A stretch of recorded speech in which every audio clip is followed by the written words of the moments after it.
Assalamualaikum warahmatullahi wabarakatuh. Halo, apa kabar anak-anakku kelas 8 MTS atau SMP?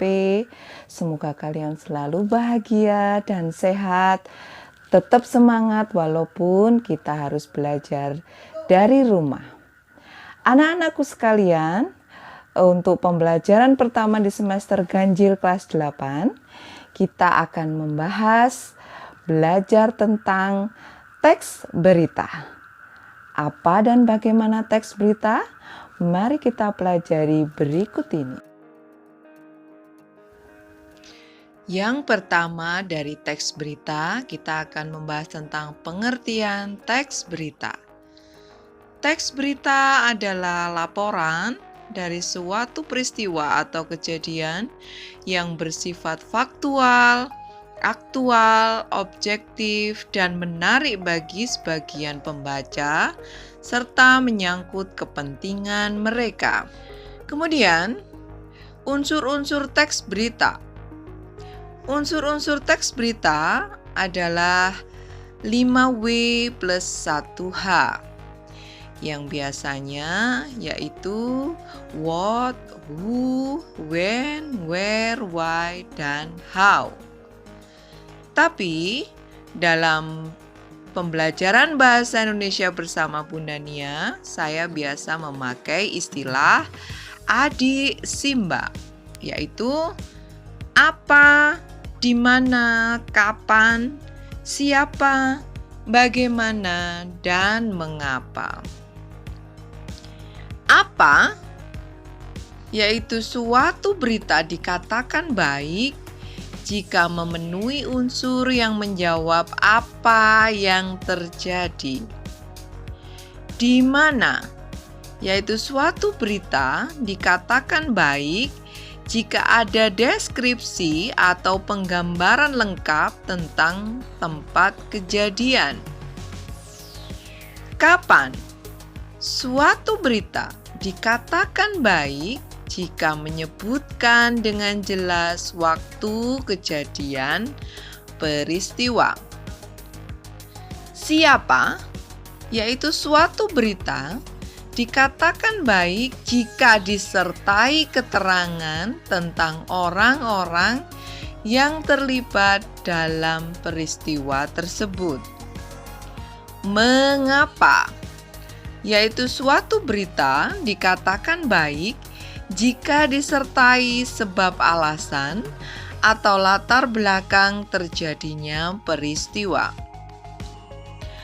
Bagaimana, yaitu suatu peristiwa atau suatu berita dikatakan baik jika ada penjelasan tentang bagaimana kejadian suatu peristiwa dan akibat yang akan ditimbulkannya.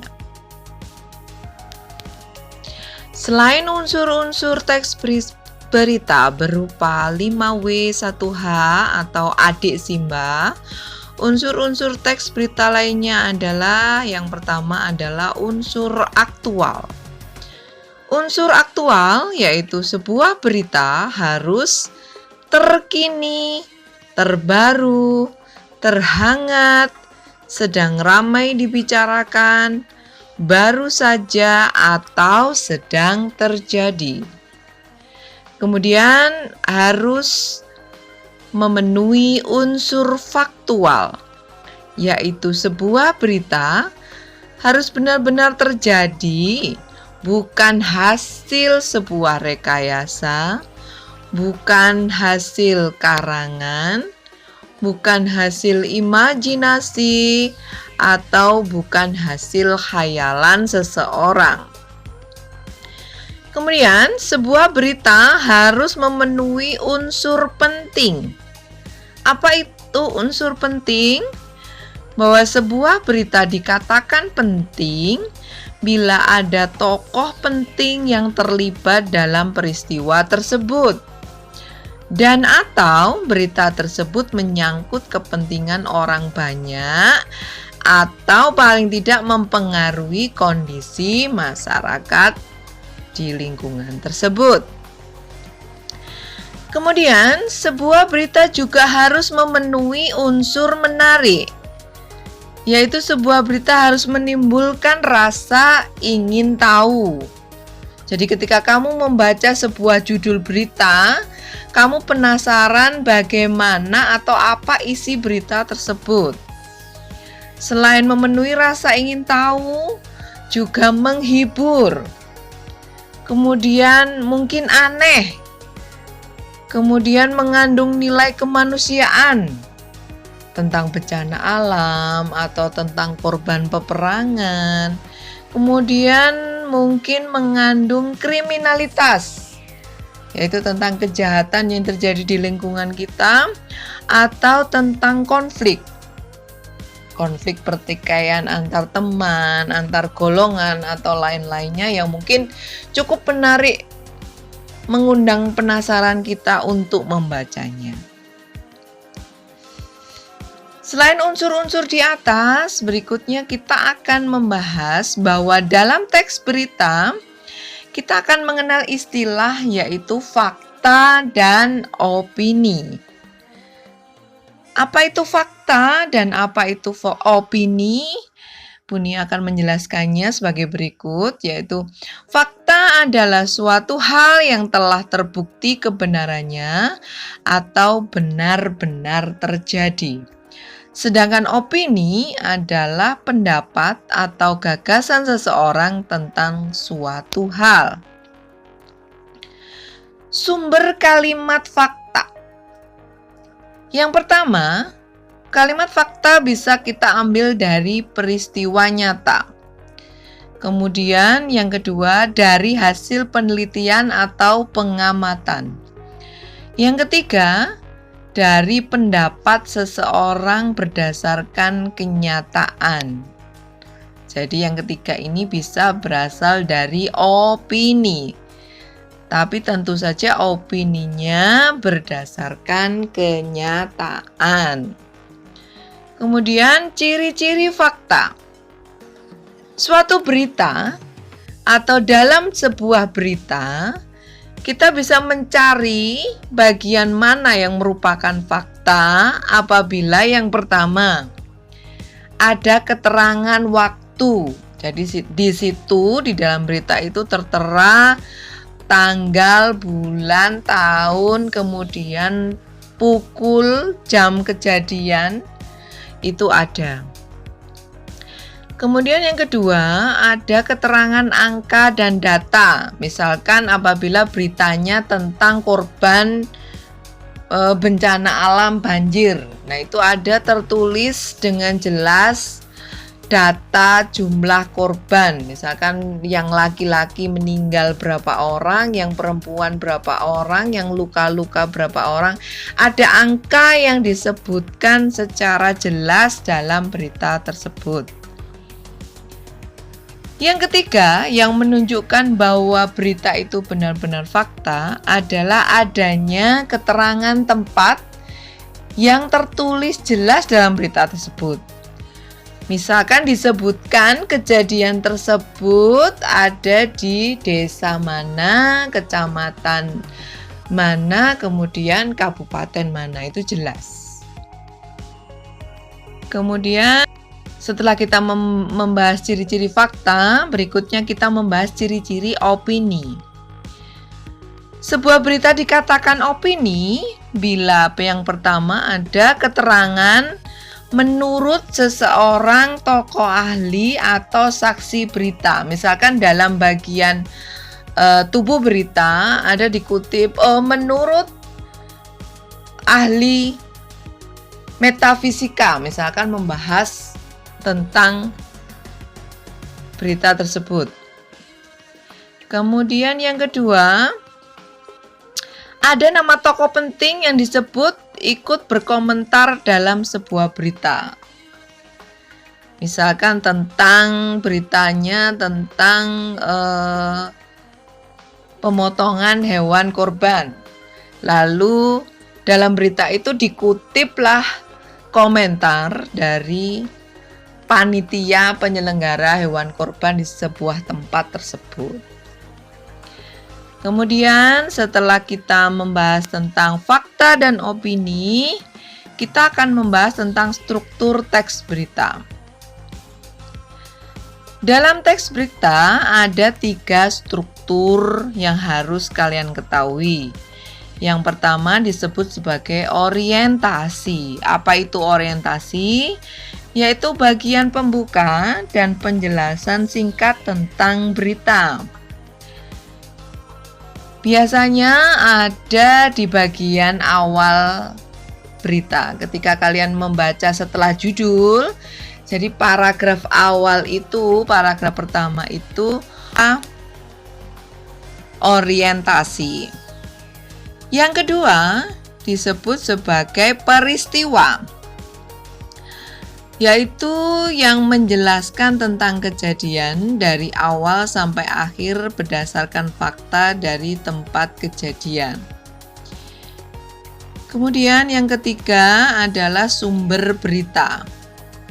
Sumber berita adalah bagian yang berisi mengenai sumber didapatkannya berita tersebut yang ditambahkan sumber media cetaknya. Jadi kalian kalau ada tugas diminta sebutkan sumber berita ini. Ada 2, yaitu yang pertama, berita tersebut ketika ditulis oleh penulis mendapatkan beritanya dari narasumber siapa. Ada namanya, biasanya dikutip disebutkan nama tokoh yang terlibat dalam peristiwa tersebut. Kemudian yang kedua, sumber berita adalah sumber media cetaknya. Jadi kalian membaca berita tersebut dari media cetak apa? Misalkan surat kabar apa? Bisa Jawa Pos, Malang Pos, atau Kompas. Itu sumber berita berupa media cetaknya. Anak-anakku, setelah kita membahas struktur teks berita, kita akan mempelajari tentang pola penulisan teks berita. Pola penulisan teks berita yaitu dengan konsep piramida terbalik. Berikut ini adalah struktur penulisan dengan piramida terbalik. Bagian atas, paling atas itu judul berita. Kemudian teras berita, yaitu bagian itu paling penting. Kemudian tubuh berita yang sifatnya penting. Dan yang terakhir adalah ekor berita atau kaki berita yang sifatnya kurang penting. Apa saja itu? Mari kita bahas. Judul berita atau kepala berita adalah setiap berita harus mempunyai judul yang diletakkan di paling atas. Judul sebaiknya jangan terlalu panjang namun merangkum isi berita. Jadi antara 3 sampai 5 kata cukup untuk sebuah judul yang menarik. Yang kedua yaitu teras berita. Teras berita adalah paragraf awal dari sebuah berita yang berisikan informasi terpenting dari berita tersebut. Unsur-unsur berita yang termasuk dalam teras berita adalah what, when, where, dan who. Jadi dalam teras berita, unsur-unsur adik Simba, apa, di mana, kapan, siapa, mengapa, dan bagaimana ada di teras berita, atau ada juga yang menyebutkan dengan leher berita. Teras berita adalah paragraf awal dari sebuah berita yang berisikan informasi terpenting dari berita tersebut. Unsur-unsur berita yang termasuk dalam teras berita adalah what, when, where, dan who. Jadi, di dalam teras berita atau ada juga yang menyebutkannya sebagai leher berita, terdapat informasi-informasi yang menjawab pertanyaan apa, kapan, di mana, dan siapa. Kemudian yang ketiga adalah tubuh berita, yaitu bagian berita yang berisi jawaban penjelasan dari pertanyaan mengapa dan bagaimana. Kemudian bagian paling bawah dari piramida terbalik yaitu ekor berita atau kaki berita, yaitu bagian berita yang berisi informasi-informasi tambahan yang bersifat kurang penting. Setelah kita membahas tentang pola penulisan teks berita, selanjutnya kita akan membahas tentang kaidah kebahasaan yang ada dalam teks berita. Yang pertama, dalam teks berita biasanya ada verba transitif. Apa itu verba transitif? Yaitu kata kerja yang membutuhkan objek atau kata kerja yang berimbuhan me. Kemudian yang kedua, verba pewarta, yaitu kata kerja yang mengindikasikan atau menunjukkan adanya suatu percakapan. Misalnya, ada kata mengatakan, menuturkan, berujar, dan lain-lain. Yang ketiga, ada adverbia atau kata keterangan, yaitu ditandai dengan adanya keterangan waktu, tempat, dan cara. Dalam sebuah berita, biasanya juga ada konjungsi temporal, yaitu adanya penggunaan kata hubung yang berhubungan dengan waktu. Misalnya ada kata ketika, saat, kemudian, sejak, sebelum, sesudah, dan lain-lainnya. Kemudian yang kelima, dalam teks berita biasanya ada kalimat langsung. Apa itu kalimat langsung? Kalimat langsung adalah kalimat yang mengutip pembicaraan seseorang sama persis seperti yang dikatakannya. Biasanya dalam teks diawali dan diakhiri dengan tanda petik 2 atas. Yang keenam, kaidah kebahasaan yang ada dalam teks berita adalah adanya kalimat tak langsung. Apa itu kalimat tak langsung? Yaitu kalimat yang melaporkan atau memberitahukan perkataan orang lain dalam bentuk kalimat berita. Yang ketujuh,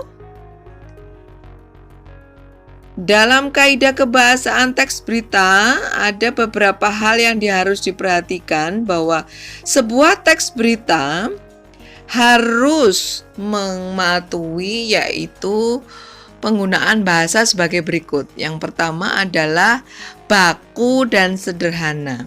Apa itu bahasa baku? Bahasa baku adalah bahasa yang mengikuti aturan ejaan yang disempurnakan, yaitu ada di Kamus Besar Bahasa Indonesia. Yang kedua, bahasa teks berita haruslah menarik, sehingga membuat orang penasaran terus membaca sampai berita itu habis. Yang ketiga, sebuah teks berita harus menggunakan bahasa yang singkat, padat, dan lugas. Yang keempat, sebuah teks berita haruslah komunikatif. Yang kelima, sebuah teks berita harus netral dan objektif. Maksudnya tidak boleh memihak siapapun. Nah, anak-anakku, setelah kita membahas tentang kaidah kebahasaan sebuah teks berita, berikutnya saya akan memberikan langkah-langkah bagaimana kalian menyimpulkan isi sebuah berita.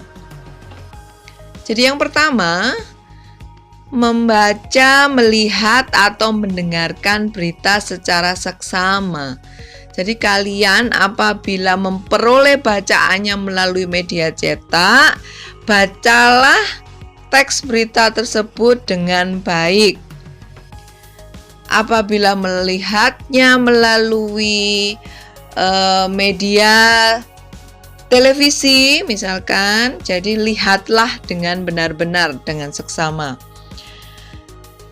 Kemudian apabila mendengarkannya dari orang lain atau dari misalkan dari radio atau dari media sosial yang memperdengarkan suara, dengarkanlah berita tersebut dengan baik-baik.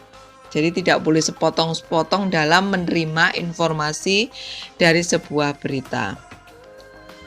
Kemudian yang kalian harus lakukan setelah melihat atau membaca atau mendengar, kalian mencatat unsur-unsur beritanya, yaitu mencatat unsur adik simbanya. Apa, di mana, kapan, siapa, mengapa, dan bagaimana harus kalian tandai dalam berita tersebut atau kalian catat. Kemudian berikutnya adalah kalian sampaikan kembali berita tersebut menggunakan kalimat kalian sendiri, baik secara lisan atau secara tulisan. Demikian pembelajaran kita tentang teks berita. Semoga bermanfaat untuk kita semua. Apabila ada pertanyaan, silakan hubungi saya di grup kelas yang sudah tersedia. Apabila ada yang di antara kalian tidak tergabung dalam grup kelas, bisa tulis komentar. Insya Allah akan Bunda Nia tanggapi. Sampai bertemu dalam materi-materi bahasa Indonesia berikutnya. Terima kasih untuk hari ini. Wassalamualaikum warahmatullahi wabarakatuh.